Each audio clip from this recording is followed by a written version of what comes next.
bertemu lagi para siswa sekalian. Setelah kalian membuat produk untuk proyek P5 yang kelas 11, kita akan membuat laporan penjualan produk sebelum nanti penjualan dari produk kalian ini terselesaikan. Materi ini kita pelajari sebenarnya hanya mengulang dari materi yang sudah kita pelajari di semester 3 kemarin pada mata pelajaran proyek kreatif dan kewirausahaan. Sebenarnya kita sudah belajar tentang ini, tetapi kami hanya akan menekankan bagaimana cara menghitung laporan penjualan atau cara menyajikan laporan penjualan dari produk yang akan kalian jual pada saat pameran produk proyek P5. Pada intinya, laporan penjualan ini adalah melaporkan kegiatan penjualan kalian yang akan dilaksanakan selama beberapa hari ke depan, supaya yang kita sajikan datanya dapat terekam dengan baik. Maka kita harus mengetahui apa saja yang perlu kita sajikan.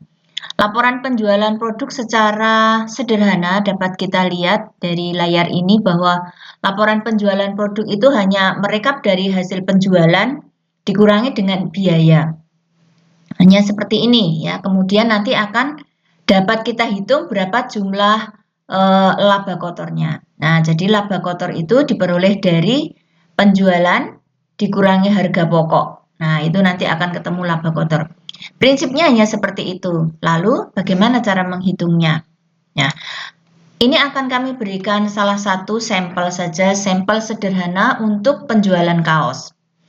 Perencanaan penjualan kaos ini diperlukan, yang pertama adalah modal kerja, dan yang kedua nanti adalah menghitung harga pokok. Yang dimaksud dengan modal kerja atau investasi ini terdiri dari peralatan sablon, kemudian bahan, dan kegiatan promosi. Oke. Nah, untuk modal kerja atau investasi ini kan tidak bisa kembali dibebankan pada produk, tetapi perlu kita hitung sebagai modal awal. Yang pertama, untuk pengadaan peralatan kita membutuhkan paket mini sablon digital, sewa tempat dan peralatan kantor. Jumlahnya seperti ini. Untuk yang paket mini sablon 10 juta, sewa tempat ini 5 juta setahun, kemudian peralatan kantor yang kita butuhkan ini ada printer, ada laptop, ada itu ya, itu sebesar 2 juta, sehingga kalau kita jumlahkan hasilnya 17 juta. Oke. Selanjutnya, untuk dapat membuat kaos diperlukan bahan. Bahannya di sini adalah bahan kaos dan bahan sablon. Bahan kaos yang kita butuhkan adalah 200 buah kaos ya. Kita akan menyablon sejumlah 200 kaos. Harga belinya dari kaos polos adalah 30.000. Bahan sablonnya satu paket 750.000. Kemudian ini kita jumlahkan sebagai bahan, ketemunya 6.750.000. Selanjutnya yang termasuk dalam modal kerja adalah biaya promosi. Kenapa biaya promosi ini masuk modal kerja? Karena kita melakukannya dalam satu periode itu satu kali, atau membuat sekali untuk digunakan selama-lamanya. Yang pertama adalah pembuatan web, satu paket 500.000, kemudian pamflet, kemudian brosur, stiker, dan MMT. Kalian tidak harus mencantumkan MMT ini ya, karena MMT ini secara umum adalah tekniknya, sedangkan hasilnya itu bisa berupa brosur, bisa berupa pamflet, bisa juga berupa banner itu. Jadi MMT itu adalah prosesnya. Nah, kemudian jumlah dari biaya promosi yang kita keluarkan untuk pelaksanaan proyek kita itu sebesar 1.250.000. Nah, dari keseluruhan modal kerja ini, pengadaan peralatan, pengadaan bahan, dan juga promosi, jumlahnya adalah 25 juta. Kita cek ya. Jumlah promosinya 1.250, kemudian jumlah untuk bahannya 6.750, dan untuk peralatannya 17 juta. Sudah benar ya. Selanjutnya, kita akan menghitung harga pokok penjualan. Harga pokok penjualan adalah biaya-biaya yang kita akumulasikan atau kita jumlahkan untuk menghitung sebenarnya berapa toh kebutuhan kita untuk membuat satu produk. Itu namanya harga pokok. Harga pokok penjualan diperoleh dari biaya bahan kaos tadi, ya. Bahan kaosnya harga mentahnya 30.000, kemudian bahan sablonnya tadi berapa ya? 750. Ini harusnya 750 ya.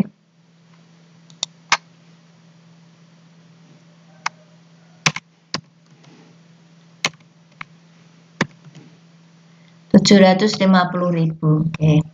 Kemudian biaya tenaga kerja langsung adalah kalian ya. Kalian kan mengerjakan produk itu bisa dihitung dengan biaya tenaga kerja langsung karena upah langsung atau upah karyawan yang mengerjakan produk.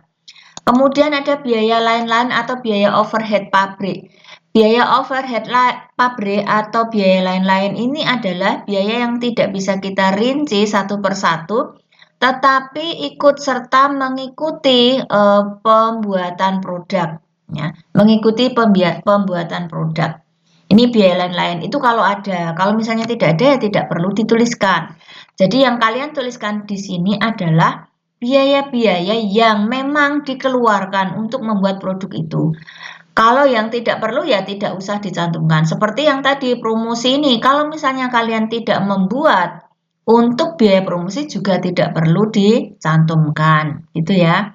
Nah, untuk harga pokok penjualan totalnya menjadi 7.850.000.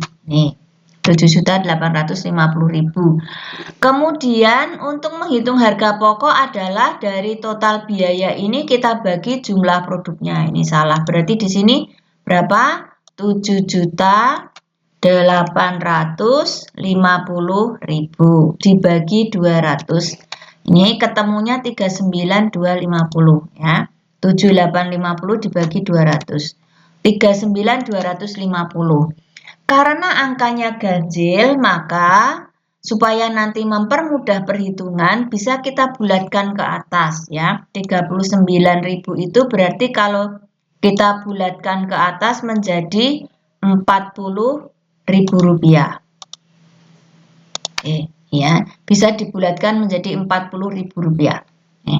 Nah, kemudian setelah kita menghitung harga pokok penjualan, artinya berarti kita sudah tahu bahwa biaya yang kita keluarkan untuk membuat satu kaos ini sebesar 39.250, kita bulatkan ke atas menjadi 40.000. Itu adalah biaya yang kita keluarkan untuk membuat satu kaos. Nah, kemudian kita akan menjual berapa kaos tersebut, begitu. Untuk menentukan harga jual, seperti yang sudah kita pelajari pada semester 3 kemarin, ada beberapa teknik untuk menghitung harga jual. Ada beberapa teknik, dan ini tidak perlu kita perdebatkan. Apakah kita akan menggunakan prosentase atau profit margin, atau apakah kita akan menggunakan penambahan secara angka saja, ya, numerik. Silahkan mau menggunakan yang mana, terserah. Yang penting adalah kita bisa mengambil keuntungan dari harga jual. Jangan sampai harga jual sama dengan harga pokok ini ya. Jangan sampai harga jual ini sama dengan harga pokok, berarti nanti kita hanya impas, hanya mendapatkan BEP begitu ya, tidak mendapatkan keuntungan. Nah, bagaimana cara menetapkan harga jual? Untuk kali ini, pada simulasi ini kita hanya mempelajari penetapan harga jual dengan persen keuntungan. Nah, dengan persen keuntungan ya, persen keuntungan. Prosentase keuntungan yang kita harapkan adalah 50% ya, 50%. Jadi, keuntungan yang kita harapkan adalah 50%. Karena keuntungan yang kita harapkan 50%, maka rumus dari harga jual adalah nih, harga pokok produk, harga pokok penjualan ditambah persen keuntungan kali harga pokok. Nah, persen keuntungannya 50%, maka 40.000, ini 4 tadi bulatkan ke atas 40.000 ya harga pokoknya, kali 50%, maka ketemunya adalah 20.000. Ya, 20.000 ini dari pembulatan 40.000 kali 50%. Jadi keuntungan yang kita harapkan dari satu kaos itu adalah 20.000. Keuntungannya saja ya, karena 50%. Nah, lalu berapa harga jualnya? Berarti harga jualnya adalah harga pokok, ini harga pokok penjualan 40.000 tadi, ditambah keuntungannya 20.000, sehingga harga jualnya adalah 59.250. 59.250 ini karena ganjil, ya bisa kita bulatkan menjadi Rp60.000. Dibulatkan ke atas menjadi Rp60.000. Nah, ini Rp60.000. Pembulatan ke atas karena harganya ganjil. Nih, Rp60.000 satu kaos. Tadi harga pokoknya Rp40.000. Keuntungan yang kita harapkan adalah 50%, berarti Rp20.000. Maka kaos tersebut dijual satu buahnya adalah Rp60.000. Sekarang kita akan menghitung perhitungan rugi laba. Perhitungan rugi laba yang saya sampaikan di sini adalah idealis jika kaosnya semua terjual. Ya, ingat, perhitungan yang kita sampaikan di sini dengan prediksi bahwa 200 kaos tadi semuanya terjual. Bagaimana caranya, bagaimana strateginya supaya kaosnya bisa terjual? Maka pada saat kita membuat promosi ini, maka ya harus serius gitu supaya jangkauan konsumen yang kita harapkan atau market share-nya itu benar-benar luas, sehingga semakin banyak orang yang tahu tentang produk kita, maka akan semakin besar kemungkinan untuk pembelian.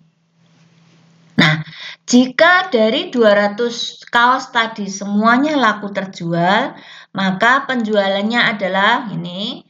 Target produk yang terjual 200 buah dibagi jumlah harga jual dibagi, harga jual kali jumlah produk. Nah, ini volumenya adalah 200 buah kaos ya. Kemudian harga satuannya adalah 60.000. Maka penjualannya jika laku semuanya adalah 12 juta. Selanjutnya harga pokok penjualan. Harga pokok penjualan dari 200 buah kaos adalah Rp40.000. Mana tadi ya? Rp40.000. Tidak ada. Oke. Nah, saya tulis di sini Rp40.000. Ya, nih. Maka penjualannya harga pokoknya adalah 200 kali 40.000 ketemunya 8 juta rupiah. Itu sekali lagi kalau terjual semua. Sekarang pertanyaannya lah, kalau misalnya tidak terjual semua bagaimana Bu? Kalau tidak terjual semua maka di sini adalah ditulis hanya yang terjual, misalnya lakunya 100 saja, misal ya.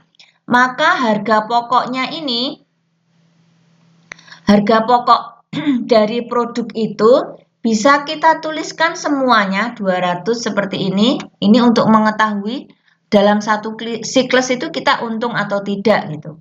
Ya, kita tuliskan 200 buah, maka pendapatannya hanya 6 juta dan harga pokoknya ada 8 juta. Sehingga ternyata kita mengalami kerugian ya, laba kotornya di sini minus 2 juta, berarti rugi. Nah, dari penjualan saja sudah rugi, masih dikurangi beban-beban biaya. Biayanya apa ya? Biaya-biaya yang kita keluarkan di luar yang sudah kita tuliskan di atas ini. Tidak boleh double account ya. Tidak boleh dihitung sebagai modal kerja, juga dihitung sebagai biaya di sini. Nah, yang paling penting kita perhatikan adalah pada saat kita menghitung harga pokok, ini harga pokok, ini kan hanya bahan kaos, kemudian bahan sablon, kemudian biaya tenaga kerja langsung, dan overhead pabrik. Ya. Rp500.000 itu. Nah, ini tidak boleh double account. Di sini dihitung, di sini juga di sini dihitung. Ini biaya harga pokok penjualan ini dihitung, kemudian di mana ya? Itu juga dihitung. Itu tidak boleh, jadi hanya menghitung satu kali saja. Ya, dalam perhitungan harga pokok. Lanjut. Nah, dari kerugian 2 juta masih dibebankan dengan jumlah biaya operasional yang kita lakukan atau kita keluarkan dalam proses penjualan. Ini 1 juta, berarti kita rugi 3 juta. Ya, ruginya 3 juta. Supaya tidak rugi lalu bagaimana? Berarti produk kita ini harus semuanya laku dijual. Itu. Kalau ada yang tidak laku, berarti kita tidak mendapatkan keuntungan. Nih. Bula, kalau tidak laku 2 bagaimana? Ya ini nulisnya 180. Seperti itu. Sehingga nanti kita bisa menghitung, oh ini supaya minimal kita BEP berapa ya, begitu ya. Jadi supaya tidak rugi, itu kita harus menjual berapa. Nah, kalian ingat bagaimana cara menghitung titik impas atau break even point. Itu, supaya kita tidak mengalami kerugian. Kalau kita hanya mampu menjual 180, kita masih mendapatkan keuntungan. Itu. Kalau misalnya laku terjual semua, berarti di sini ditulis 200. Yang penting yang di sini adalah jumlah real terjualnya. Kalau misalnya hanya terjual 150, bagaimana Bu? Nah, ini 150 ya seperti ini. Nah, kita mendapatkan laba kotor 1 juta, biayanya 1 juta. Nah, tidak mendapatkan keuntungan, tapi juga tidak rugi. Berarti impas. Supaya impas, maka kita harus mampu menjual 150 buah kaos. Ya. Kalian sudah paham ya dengan penjelasan saya ini? Sekali lagi, untuk perhitungan laba rugi di sini adalah penjualan real, ya. Penjualan real dari produk yang kalian jual. Semoga penjelasan ini menambah wawasan kalian ya. Apabila kurang jelas bisa bertanya dengan fasilitator yang mendampingi kelas kalian. Terima kasih, semoga sukses.